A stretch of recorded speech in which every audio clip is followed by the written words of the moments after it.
পুত্রবাবুর police যেদিন নন্দীগ্রামের মানুষকে হত্যা করেছিল, অভিষেক ব্যানার্জি জিন্দাবাদ, তৃণমূল কংগ্রেস জিন্দাবাদ, নারগোপাল মুখার্জি জিন্দাবাদ।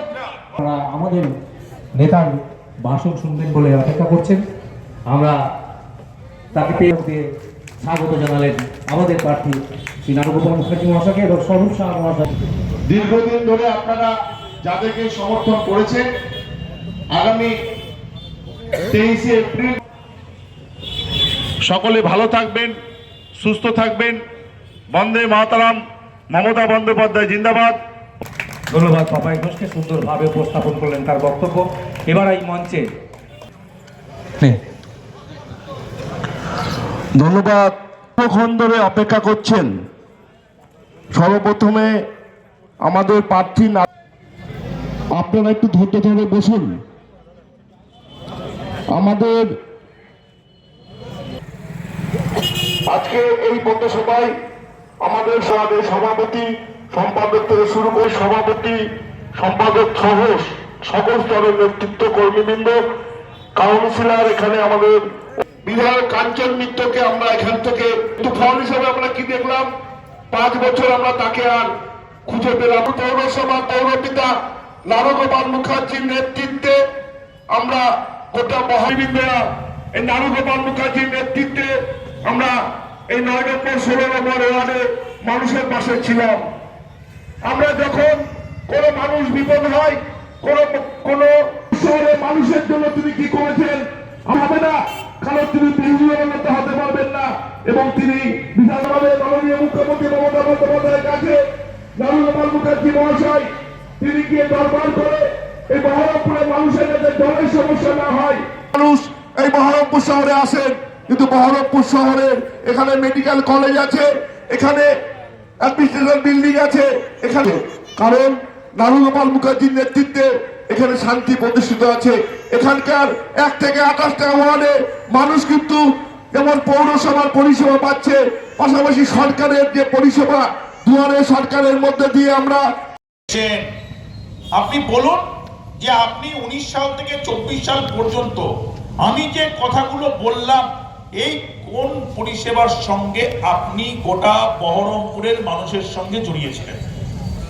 আপনি দেখান যে আমি এই পরিষেবার সঙ্গে জড়িয়েছিলাম। কিন্তু আমরা দেখাতে পারবো আপনার মতো বড় নাম ডাকবালা বড় নেতা না হয়ে আমরা মনে করেছিলাম যে দাবি করেন যে আপনি বহরমপুরের ভূমিপুত্র, আমরা মনে করি যে এই ভূমিপুত্র আপনি না, গোটা বহরমপুর শহরের 2,50,000 আমাদের এখন যে পপুলেশন আছে, আজকে যে ছেলেরা জন্মাচ্ছে, আজকে যে মেয়েরা জন্মাচ্ছে, সেও বহরমপুরের ভূমিপুত্র এবং আমরাও বহরমপুরের ভূমিপুত্র।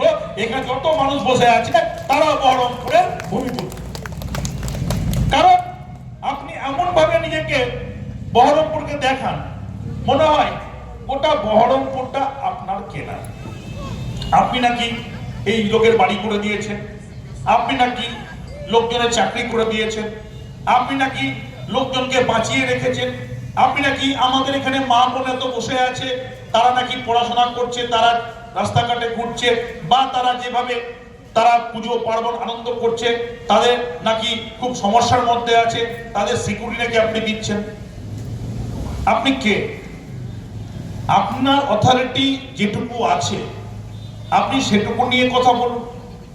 আপনি যে এমপি হয়ে 19 সাল থেকে 24 সাল পর্যন্ত, আবার 24 সালে প্রথম আপনি দাঁড়াবেন বলেছিলেন এমএলএ ভোটে, এই 24 থেকে 26 পর্যন্ত একজন আপনি প্রাক্তন এমপি এবং বর্তমান এমপি হয়ে লাস্ট 7-8 বছরে আপনার ভূমিকাগুলো একটু মানুষের কাছে আপনি ব্যাখ্যা করুন। আপনি পারবেন না। আপনি আপনার যে 5 কোটি টাকা করে পান এমপি হিসাবে এবং 5 লাখ টাকা যে মাইনা পান, আপনি যাতে কাঁতাল তাহলে ঠিক। 5 কোটি টাকা 25 কোটি টাকা কোথায় 40% কমিশন পাবেন? তার জন্য নিজের লোকদেরকে টাউন ক্লাবে ডেকে ডেকে সেসব মুরগি রেখে ধরে ধরে কাজ দিয়ে দিয়েছেন। কিন্তু আপনার মনে পড়লো না যারা আপনার দলেরই কর্মী, আমাদের লাগবে না, আপনার দলেরই কর্মী প্রচুর লোক আমাদেরকে বলে, তাদেরও পেটে খিদে আছে, তারাও হচ্ছে কিছু চাই, যারা আপনার জন্য জিন্দাবাদ জিন্দাবাদ করে বেড়াচ্ছে এই মরা বাজারেও তাদেরকেও তো অন্তত আপনি কিছু দিতে পারতেন, কিন্তু আপনি সেগুলো দেখবেন না, কারণ আপনার কাউকে দেওয়া অভ্যাস নাই। আপনি এমন একজন কৃপণ মেন্টালিটির মানুষ যে আপনি যতক্ষণ পর্যন্ত আপনার কাছে পৌরসভা ছিল, যতক্ষণ পর্যন্ত আপনার কাছে জেলা পরিষদ ছিল, ততক্ষণ পর্যন্ত আপনি সেগুলো অটোমেটিক কোর্সে যে কাজগুলো হয়েছে তার ক্রেডিট নিতেন, কিন্তু ডিসক্রেডিট নিতেন না। এটাই আপনার কাছে আমার প্রশ্ন থাকলো, যদি আপনি ক্রেডিট নেন 18-25 বছর সংসদ হিসাবে, যে 25 বছর আপনি থাকাকালীন আপনি যে ভালো কাজগুলো করেছিলেন প্রথম 10 বছর, সেটার যেমন ক্রেডিট নেন, তাহলে আপনাকেও ডিসক্রেডিট নিতে হবে আপনার লাস্ট 10 বছরের যে এমপি হিসাবে, মন্ত্রী হিসাবে আপনার যে কাজের খতিয়ান সেটা আপনাকে তুলে ধরতে হবে।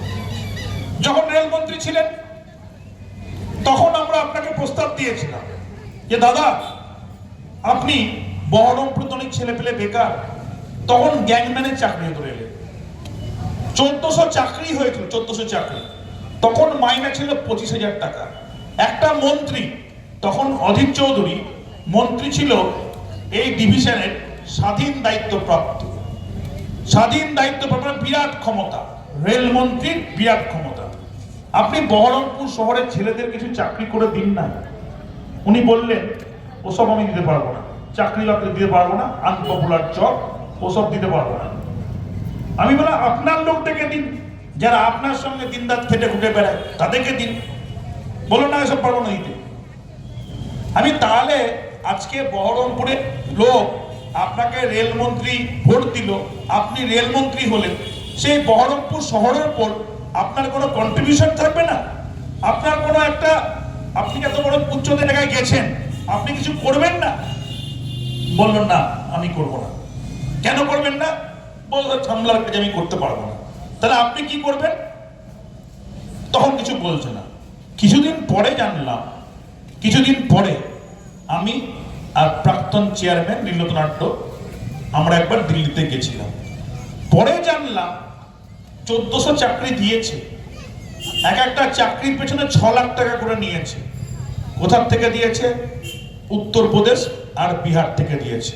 কারণ ওখানে যদি মাল নিয়ে চাকরি দেয় তাহলে পরে বদনাম হবে না, ওখানকার লোক অধীর চৌধুরী ভোটার না, তাহলে পয়সাটাও পাচ্ছে, কাজটাও দিচ্ছে, দায়িত্বও নয়, সেখানে নিজের আনপপুলারিটি হওয়ার জায়গা নাই। এটাই ছিল মূল কারণ। অন্যদিকে তিনি যখন রেলমন্ত্রী অরুণাচল প্রদেশে তিনি যখন কাজ করাচ্ছেন, সেটা রেলের অ্যাপ্রুভ বাজেট, তিনি কিছু করেননি। তখন ভারত সরকারের যে মিশন ছিল, রেল মিশন, অটোমেটিক কোর্সে কাজ হচ্ছে 1900 কোটি টাকার কাজ। কে কে করছে না করছে আপনি তাদের বাড়িতে ছুটলেন, ছুটে কিভাবে কমিশন পাওয়া যায় সেটার দিকে আপনার বিরাট আগ্রহ দাঁড়িয়ে গেল। তাহলে পরে যেখানে পয়সা, যেখানে ধান্দা, সেখানে আপনি কিন্তু মাথাটা লাগিয়ে দিলেন। আর যারা আপনাকে দিনের পর দিন ভোট দিয়ে আপনাকে এত ফুলিয়ে ফাঁপিয়ে আপনাকে একবারে এতটা বড়লোক করে দিল, আপনি তাদেরকে কিছু করলেন না। আজকে দিনের শেষে যখন আপনি বলতে আসছেন, আপনি কিন্তু আপনার 2.5 লক্ষ টাকা পেনশন, আর আপনার রেলে চলা, আপনি যে রেল দিয়ে কঙ্কট বলে নাম, যে রেলে চলা আপনার যে ক্যারিং, সেই ক্যারিং থেকে আপনি 7 লক্ষ টাকা করে পার মান্থ রেলমন্ত্রীর থাকাকালীন আপনি আপনার যে রেন্টটা, যে ভাড়াটা, সেটাকে আপনি আজীবনকাল আপনি রিনিউ করে নিলেন। তাহলে নিজের তালটা আপনি ভালো বুঝলেন, বুঝুন কে না করেছে, সবাই নিজের তাল বোঝে কম বেশি। তাহলে আপনি কিছু মানুষের জন্য পরিষেবা দিন, আপনি কিছু মানুষের জন্য কাজ করে দিন। এটা না হলো। তারপর আর একটা বলেছিলাম যে বহরমপুরের মানুষদের তখন মেডিকেল কলেজে কার্ডিয়াক সেটআপ নেই।